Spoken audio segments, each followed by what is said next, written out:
में भारत का भविष्य और इस भविष्य को सींचने का काम कर रहे हैं यहां बैठे हर एक अभिभावकगण और अभी भी मेहनत कर रहा है हर एक शिक्षकगण।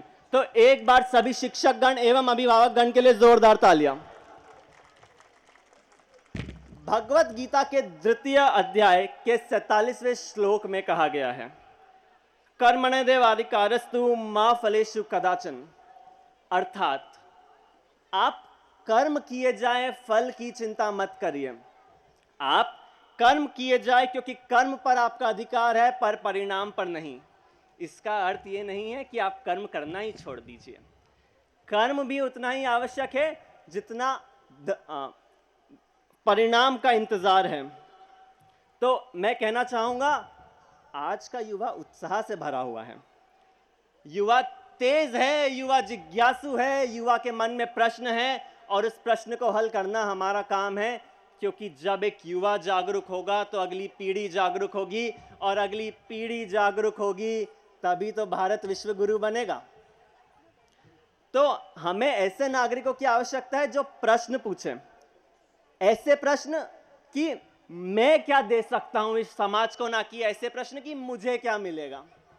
तो क्या हम सभी ऐसे प्रश्न पूछने के लिए तैयार हैं? क्योंकि विकास केवल योजनाओं से नहीं आता, विकास आता है मानसिकता से, विकास आता है नवाचार से, विकास आता है मेहनत से और विकास आता है कर्म से। तो अगर हम ईमानदारी से कर्म करें तो परिणाम अपने आप दिशा पाएगा और जब कर्म निरंतर होता है तो वही कर्म इतिहास बन जाता है, वही कर्म इतिहास बन जाता है। इसी विश्वास के साथ मैं कुछ पंक्तियों से अपनी वाणी को विराम दूंगा।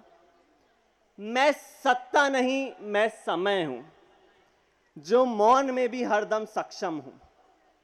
मैं सत्ता नहीं, मैं समय हूं, जो मौन में भी हरदम सक्षम हूं।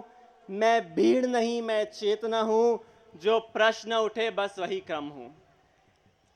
ना कुर्सी मेरी पहचान बने, मेरे कर्मों में ही भविष्य रचा है।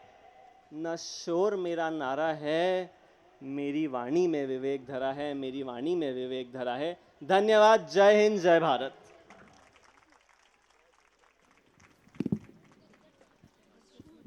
ब्लैक